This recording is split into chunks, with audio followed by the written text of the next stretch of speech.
Welcome to season 2 of the Happy Sensory Corner podcast. I'm going to skip my usual introduction today. This is a special episode for Thanksgiving.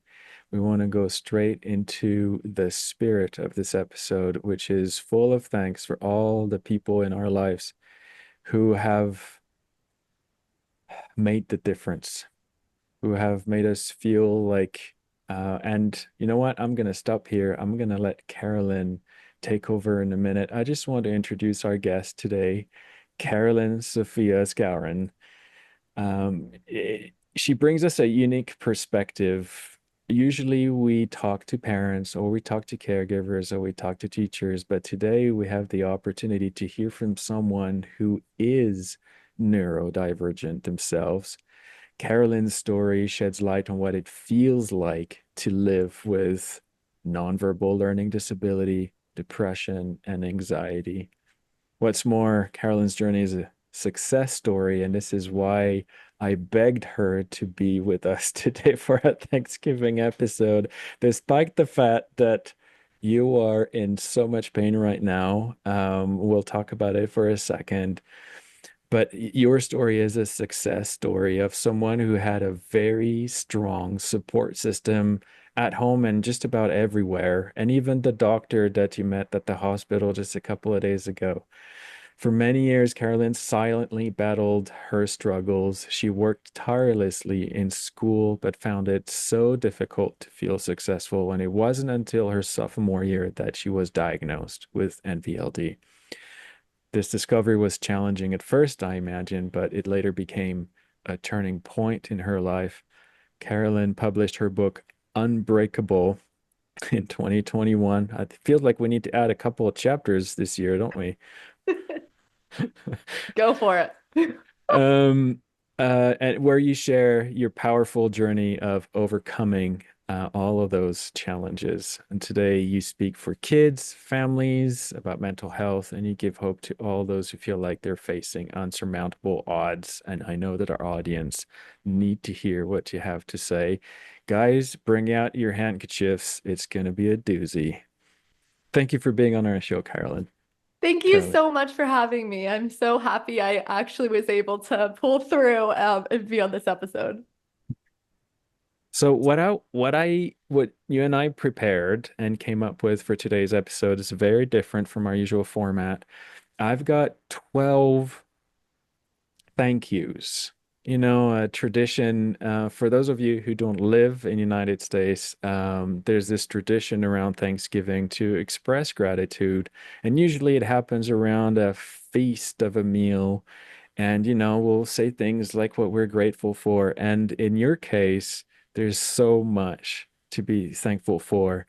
And so what I want to do, Carolyn, is address one of the reasons why you're thankful and sort of let you finish the sentence. So I'm going to start the first one and I'm going to say, Carolyn, finish the sentence.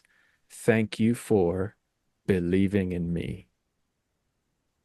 Thank you for always believing in just myself when I couldn't believe in myself and, for giving me the strength. I mean, honestly, this could be a parent shout out though, because, thank you because they are why I'm here partly, I really value family more than anything. And, when I was younger, I just didn't see that as much.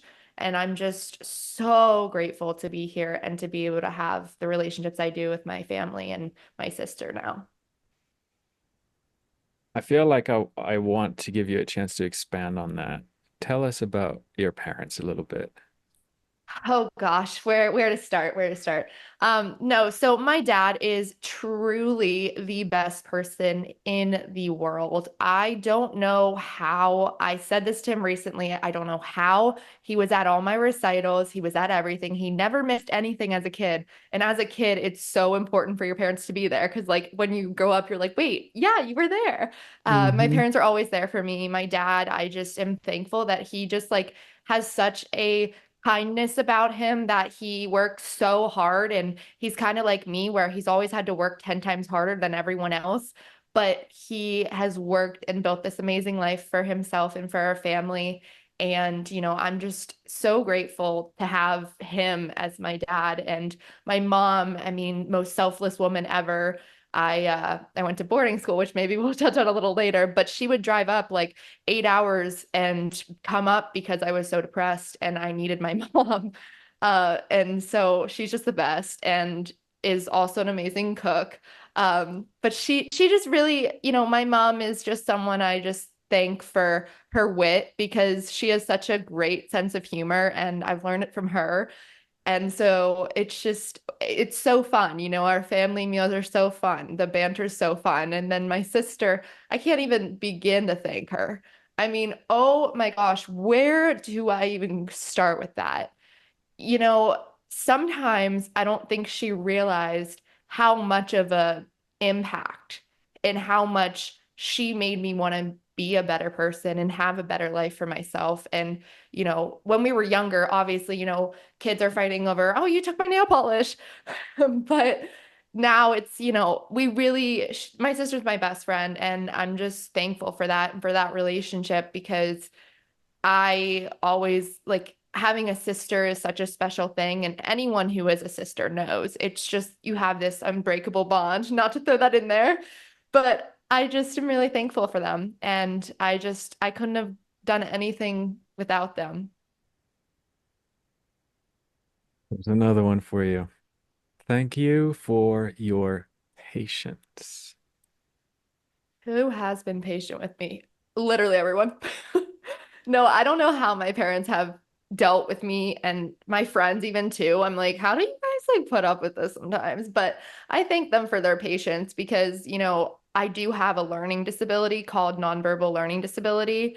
And part of with that learning disability, you kind of sometimes might misread something or, certain something will be, misinterpreted. But I'm just like thankful that they don't like they know I have that. So if a situation happens where normally someone would get mad over it, they know I am who I am and they love me for that. And for that, I'm just so grateful because having people that are patient with you is very important because, not everyone can handle it and that's okay. But I really think it's about finding your squad and your people and finding those people that can be your family, your friends, blood related or not. It's so important to find people who do have patience and who can be patient. And God knows my mom, I don't know, she's a saint. How did she deal with me all these years? I don't know. I feel like this second one, patience, is like a close cousin of the first one. This one is thank you for believing me, believing that I have this nonverbal disability. You present well, right? Who would know until something happens? And unless you know, then you don't know. And you start judging and you start like, who is she and how does she, how to, it, the patience is associated with the belief is a yes, she does have this struggle inside her brain. I can't see what that disability is, but I have to remember and be patient with it. And it's a shout out to all the friends of all of our people who are neurodivergent because we present well, we present normal until you get to know us or until we say the Yes. wrong thing, right? Yeah. Definitely. I mean, that's the thing. I think that I sometimes struggle with too, though, is I'm like, I don't even have enough patience with myself sometimes to even be able to like, give myself like I would yell at me, if I was my friend and they're like, it's okay. Like they're calm, they're collected. And that's very rare to find friends like that who are truly there for you no matter what. And I don't know. I couldn't be more grateful for just how they also are showing up and how people have just shown up for me in ways that I sometimes didn't even know I needed to show up for myself. And I think that's really important too, because, recently, I had a surgery and I was like freaking out, like in the hospital and upset. And I texted one of my best friends and I was like, I don't, like, I'm scared. Like, I just like, can you please come? And of course, she was there and she was there with flowers. And my other best friends, I saw them some other time, but she was the one that could make it there. Not to say that my other best friends weren't there for me because they obviously were, but it was just like she showed up and it meant a lot because it's just having people that show up for you. Not everyone has your best interest, and that's unfortunately the reality of the world. But when you find those people who can show up for you and will show up for you, keep those people for life. Thank you for creating a safe space. Oh, wow. This one goes back a lot to my mom and dad because the thing is so something about anxiety and depression that I guess I told some parents that have had kids because, sometimes people ask me about it and I'm like, I'm not a clinician, but this is just like what I did. But they always were validating of my feelings. And so it created this space where I could, I mean, not that I was all the time, but I could be open and I could be a little vulnerable. Like I'm depressed. I like literally wanted to die. Like I was in such a hard, rough place. And, to just have like my home be my safe haven was such a blessing because every time I left for school, it was like, oh, you're getting bullied or people are going to exclude you or you're not going to like fit in. And then having that at home and having that with my family and friends, it creates just a vulnerability, which is so important. And I think being vulnerable has created my best relationships, I'll be honest, because I think when you allow yourself to be vulnerable, you end up realizing it's not so bad. Sharing your feelings aren't that bad. It's countless stories of children with autism, for example, where the teachers see a side of the child that parents don't see because at home the children feel safe, the children are calm, the children talk, the children give the eye contact, the children do all of the things, and then they go to school and they get those reports. And so shout out to the parents for creating that safe space where the children can be themselves and relax because maybe you can explain how does the world feel to you? I imagine it can't feel like a safe space. You mean now or like in the past? Well, I guess you're better now, but when you go back to those days of, deep depression and anxiety, you didn't want the world. How did the world feel at that time? Do you remember? A dark cloud over my head. Every day I felt this dark cloud, and I just felt like if I could make it through the day, then I would be okay. I would be going through the motions, get so comfortable being depressed, not really feeling like the world or really like anyone cares, when in reality that wasn't true, but that's what I chose to believe. And so the world was really heavy to me because I always just felt like no one liked me. No one wanted to date me. No one wanted to hang out with me. I didn't really have people to sit with at lunch. Like I always felt so misunderstood and like no one understood what I was going through. And, it wasn't until like recently that I actually met someone else who has NBLD. I'll try not to cry, but she got it. And I was like, you get it. You get it. You do the same things. I get it. Okay, that's amazing. I'm not alone. And it's just, to know that you're not alone in that feeling is truly something that I'm just very thankful that I know now and that I do get to have that kind of vulnerability with people now and being like, listen, like I at one point felt like the world hated me, like everyone hated me and all that stuff, and not like the world's perfect now. I mean, we need more love than ever. But I also understand that there's so many people struggling. And so I just want people who are struggling to know through my experience, listen, like I get it. I've been there. And I know you feel like this is the end. And I get it. Getting left out sucks. When all the girls have a group chat without you, it sucks. But that's no reason to give up because there's so much more ahead for them in their life. Okay. Thank you for advocating for me. It's a So little different than showing up, right? yeah. Well, this part is different. This one I think is more my mom and dad because they always knew something was not right and the reason we didn't know that I had nonverbal learning disability for the longest time was because I worked 10 times harder than all the other kids. I had so many tutors. I basically had a tutor for every subject. I was just constantly working harder than everyone. And, but my mom and dad were like, there's something that's not exactly right here. And they weren't really sure what, but they kept pushing because they were like, okay, we'll have to see another doctor, this or that. But, and they didn't know what it was. But when you find out like what it is, and you get a diagnosis, this sense of clarity is like, okay, that explains a lot of that.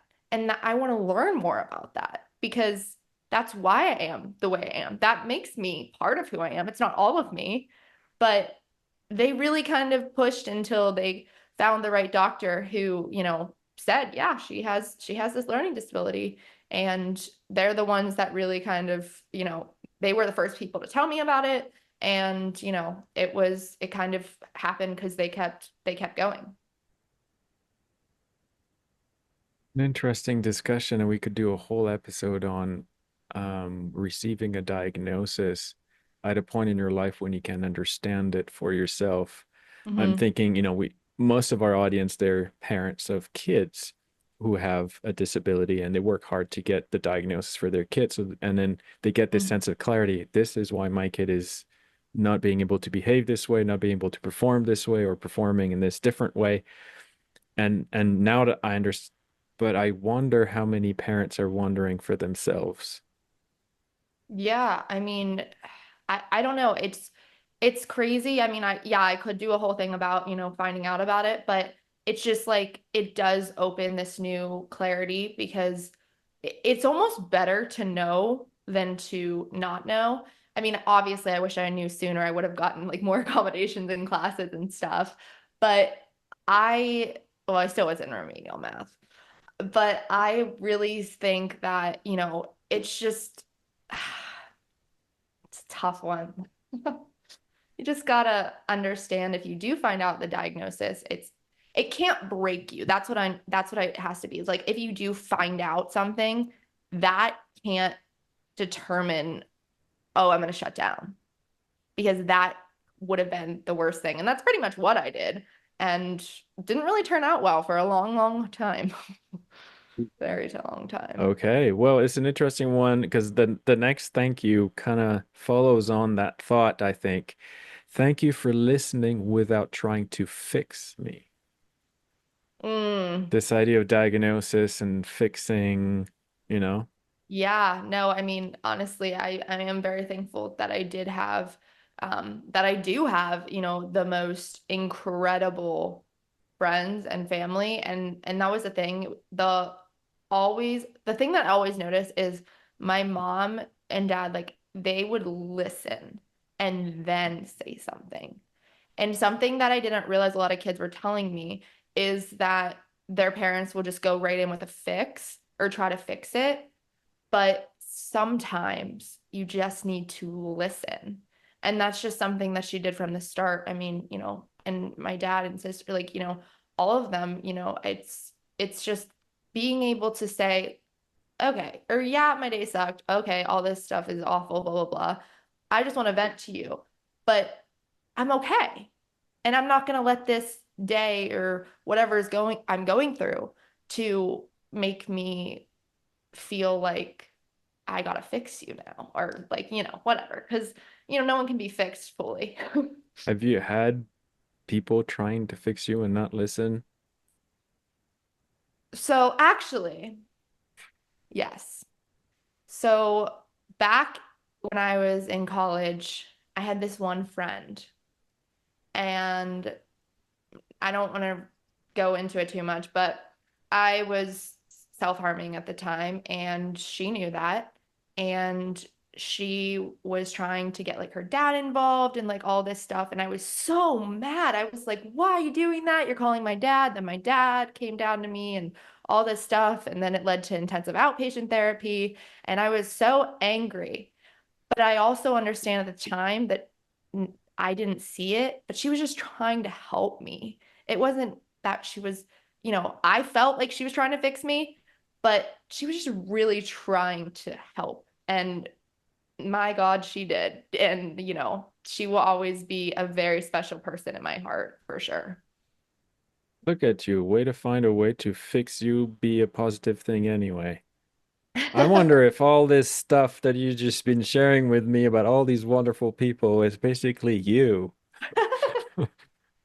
seeing I mean, things through a pair of very pink glasses.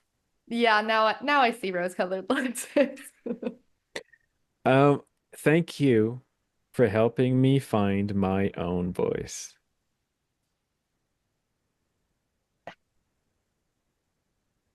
My 2020 car accident, because after that, I realized how important it was to use my voice, and the fact that I was alive was a miracle and a blessing.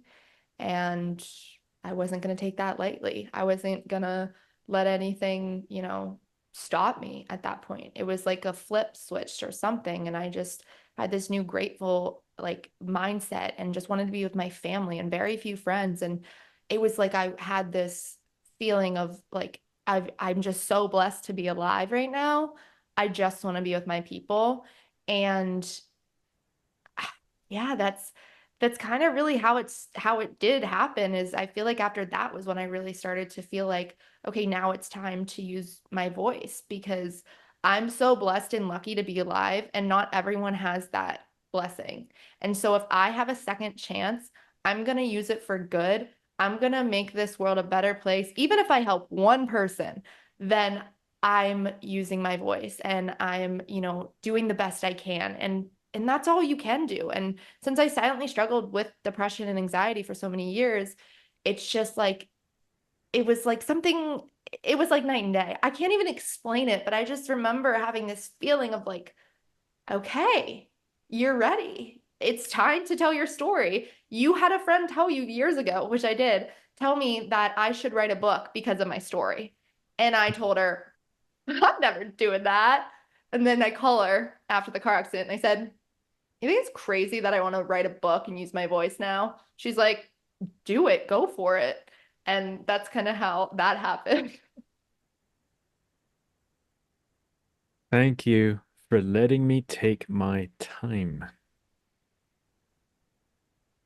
And this one, you know, I would say if I had a boyfriend, it would be like, thank you for like actually like giving me time to like warm up to you.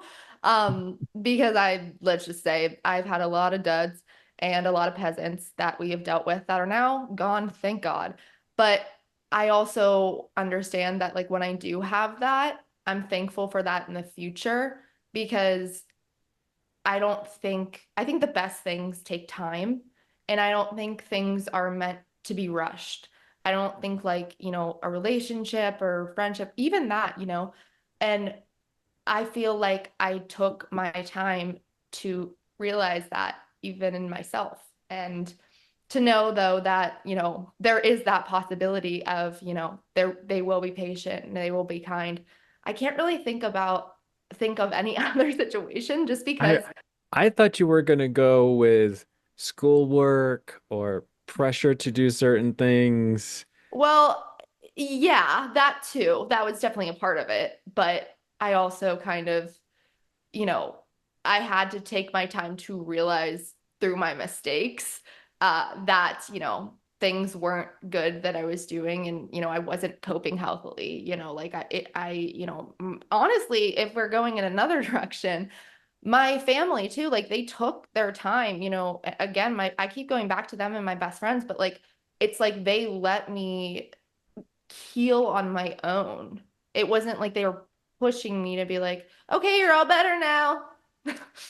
They gave me that time and that, support and love. And, sometimes time's just all you need.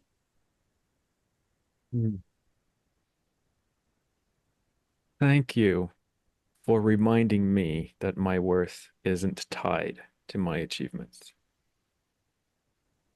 My dad, because, He always said, if you don't believe in yourself, no one else will. And I always felt like he just understood, I'm just going to try my best. I'm just going to do my best every day in school, all this stuff. And I know they're not going to be mad because they know I'm trying. And my dad believed in me and knew I could do it. Graduating college was something that at one point, I never saw, I never thought that was what gonna happen. I didn't think I would one make it to that point. And, you know, I just also felt like, having my dad be very, from a young age to instill in me, just the process of like, you gotta just like, sometimes you just have to like pause and know that whatever you do, as long as you're doing your best, that's all we care about. And that was what my mom said too, and I'm just thankful that I had parents like that growing up because they never were like, oh, you gotta get straight A's or all this stuff, or you're gonna be locked up in your room all weekend. Like they definitely were always there. And they yeah, I have to say that.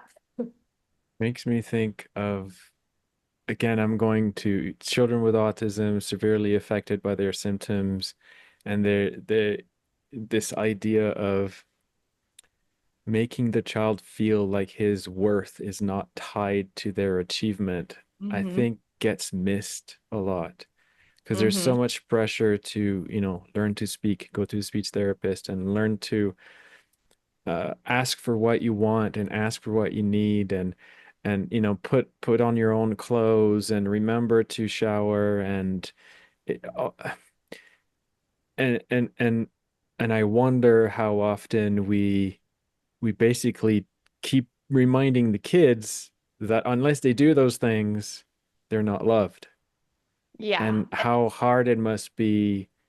So did you have moments, how did you know? You said your dad always believed in you. But what did he say? Wait, what did he do that made you think, I have all those things happening, but that's not me. My dad loves me for me. How did he Well, do it? he always said we just need to get her through school and she will be great in life. And he was right, It was the fact that those tests didn't define me or, the scores that I maybe didn't do amazing on the SAT. Like they still loved me. They still were like, you know what, you tried your best. That's okay. And that is the support that I feel like everyone deserves. Every kid deserves to grow up with the feeling of like, I'm so loved by my parents. If I don't do well on this test, they're not going to be mad, but they're going to be like, okay, you actually need to study harder. We got to get you a tutor or something. And instead of being angry, come up with solutions and be like, oh, like, okay, instead of getting straight A's, what if you get 1B? That's okay. I think it's just this perfectionist, standpoint as well too. It's like, some kids feel like they need to be perfect. And that breaks my heart because there was one time I had a speaking engagement and a girl came up to me after and she said that her parents wanted her to be perfect and that she had to do everything she could to be perfect, like, or to like get their approval. And then she told me she almost tried to take her life when she was 7. She was 11. And that moment, I just remember being like, what parent? What? You're gonna want your kids so much to be perfect that you're gonna let them almost take their life? Like I just remember that day being very like shook because I was like, I just felt so lucky that like my parents never, they didn't push me. They didn't like, all they did was they wanted me to be happy. As long as I was, doing what I was supposed to do and, like at that point, it was like, just be happy. We love you. It's okay. Yeah, okay. You did really bad on those tests. Okay, that's okay. We're not gonna not feed you now. Yeah. Um, let's not go there. Um, Thank Yeah, you for understanding that my friendships were different. that's to my girl squad, honestly, because, you know, they just know I am how I am. And, you know, some days, my nonverbal learning disability will get in the way and I'll be like, I can't parallel park today. And I'll get like frustrated and they'll be in the car and I'll be like, and they'll be like, do you want me to do it? And I'm like, "Ugh, fine. Yeah, sure." And they do that instantly because they know that I get anxious when I can't do it. And just like to have that is just like so nice.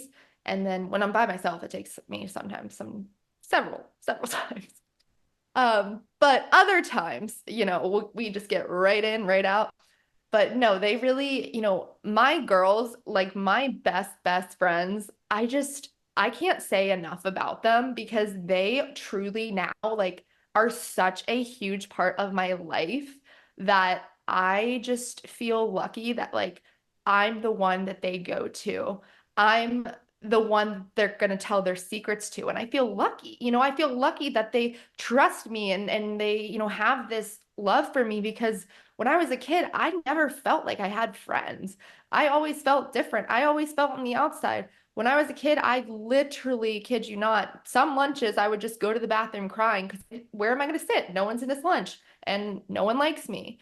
And, to just have people that understand me is so like I feel so lucky. And I told them too, I was like, I just feel lucky to be your guys' best friend because you guys like understand me and you let me be me. And not everyone can say that they have friends that they're truly genuine. Well, those aren't your friends then, but being truly authentically me and just like loving me for me and accepting me for me and being each other's biggest cheerleaders. Like I want them to succeed just as much as I want to, do well for myself. I think that's so important too in just like building that connection because they in the last 5, 6, 7 years, I've just met some amazing people. And all I can say is like, thank God that I am here. Thank you for celebrating my progress, no matter how small. Again, family, friends, because, sometimes my dad says, you don't know how good you are.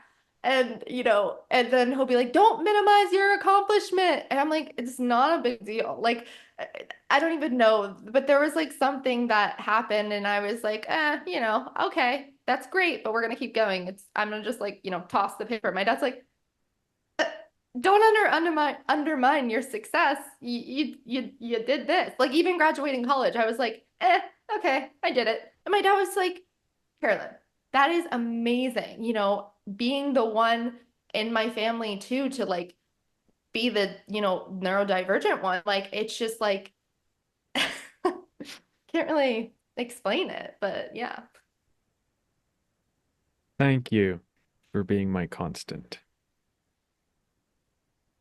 Mm, my cat Lily. No, I'm kidding. Well, Well, I'm glad yes. it's not friend and family, but No, my constant, honestly, yeah, I mean, we're talking about somebody who's been there for you for a while. yeah, no, So Lily is the best thing ever. I honestly feel like pets are such a amazing thing to get when you're down and you're not in a good place because it forces you to take care of something, to have a responsibility for something, and to know like we're gonna make it through. You have this dog, you gotta take care of your dog. You can't leave your dog. And so I just like I love that cat so much, and she just is the sweetest angel and I'm lucky to have her and I love that cat so much. She's always there. Always, always, always. And I just sometimes she'll sleep like on my pillow next to me and it's actually that's all the time. And it's so cute because she's just constantly every night right there, right on her throne. She's a little princess. makes me think of a friend of mine who is on the tail end of a very, very nasty divorce. Hmm. I was on suicide watch with him for a couple of weeks So sorry. last year, and he said that his children are the reason why he's still alive. Kind of the same way you said my dog or my cat are the reasons why I had to push myself out of my funk, you know?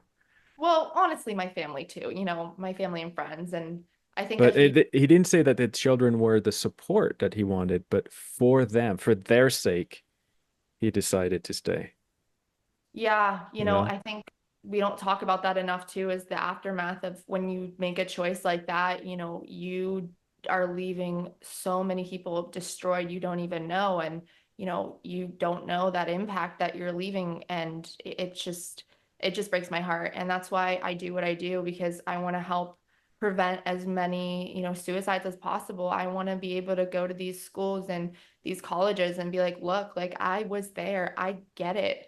I know that it sucks right now. I know that it's hard. And maybe right now is not the time that you have your best friends, but that's okay. You go through phases in life, and that's okay too.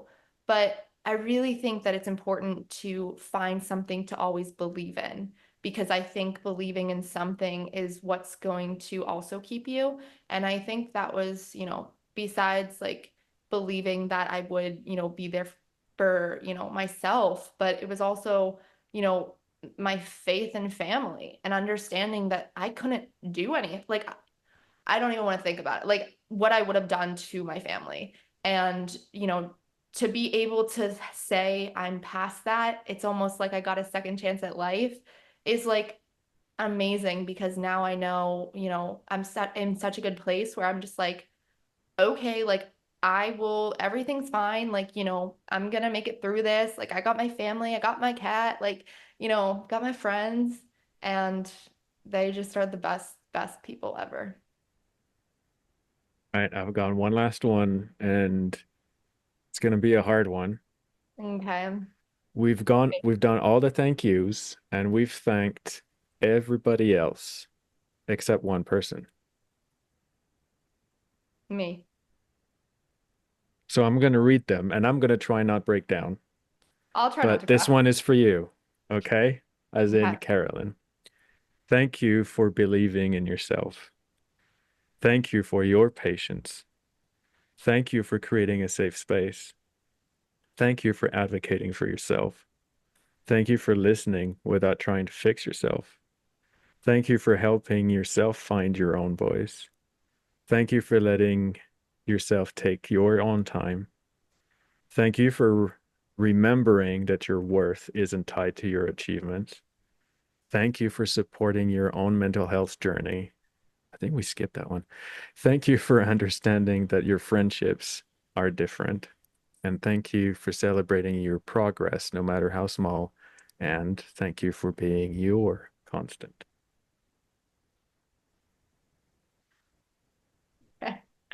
Honestly, thank you to myself for not having the actual, audacity to fully take my life. And I never have thanked myself to be like, thank you for not doing that to us, because we wouldn't be here. I'm gonna try not to cry. But you know, I just am grateful to younger me to know that like she she was a tough kid, and she could get through anything, and she just needed to believe in herself. And I'm happy we're still here. Like I'm just like, thank you to like not hurt yourself. Like that's another thing too, though. I'm just thankful that I don't hate myself anymore. I'm glad that I don't hate myself anymore, and that I don't want to die anymore. And that's amazing, because there was a point in my life where I thought that dark cloud was going to be there forever. And going back to that, there was one day when I was downstairs in my family's basement, and all of a sudden, it was like, poof, it's gone. And I don't know how I really can describe it, but it went away. And I'm just so thankful that I let myself, you know, get there. And, you know, I didn't give up. I'm just thankful we didn't give up.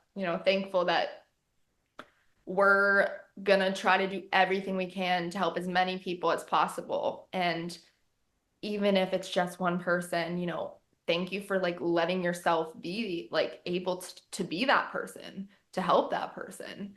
Because I don't think people realize, maybe I don't give myself enough credit, but you know, it's there's so much that I have overcome that I don't think I have even said. Like even with my book, I think I undermined that myself a little bit because I was like, okay, Carolyn, like you did it. Great. Okay. But it's a really big deal. I grew up with people saying I was a terrible writer or I couldn't do this, I couldn't do that. And to have this, the ability and knowledge now that I do, and to be able to actually say, I did it. I have a book that's going to be there forever is something that I think I need to be a little more proud of myself because it's not about the book sales. It's not about the, press of it. It's really just about the fact that I did that for myself and it really was healing beyond. Writing kind of really healed me. Writing music, writing blogs, writing whatever, music is another thing that really kind of healed me as well. So I thank myself for letting myself get back into that. That's why there's a keyboard behind you. So that has been there. I want to learn piano, but I haven't yet. That was something again that I need to do on my list for things of 2025. But yeah, I'm a singer. I sing in college and I loved it so, so much. And I do really want to learn like piano. So maybe I'll get a teacher or something because I know teaching yourself can be a little rough. But my sister taught herself how to play guitar and she's good. So I don't know. Maybe I'll just let her be the instrument one and I'll be the voice. Well, we both can be. Sounds great. That sounds great. Thank you for being with us today. I know I hope we distracted you from your pain for a little longer. We actually did, I will say that too. And honestly, I'm just gonna say everyone drink a lot of water, a lot of water. Because I will just say, like, and I'm open about it too, like having a kidney stone is the most painful thing I've ever experienced in my life. But it's also something I'm just grateful and thankful for that I have an amazing surgeon and that I'm going to be able to get it taken care of because not everyone can get their health taken care of. Mm. And I just realized how much of a blessing and just amazing. And just, I'm just so glad and I'm just thankful that we have him and, he's going to do the surgery and it's going to go great. And this is going to be behind us because I think, it's just like knowing that not everyone has access to the same things breaks my heart. And anyone who has a kidney stone deserves to get it removed, because it can cause a lot of pain. And that really caused me a lot. But the thing is, it doesn't matter because I'm unbreakable. There you go. Thank you again. And to everybody listening, happy Thanksgiving. We're all grateful.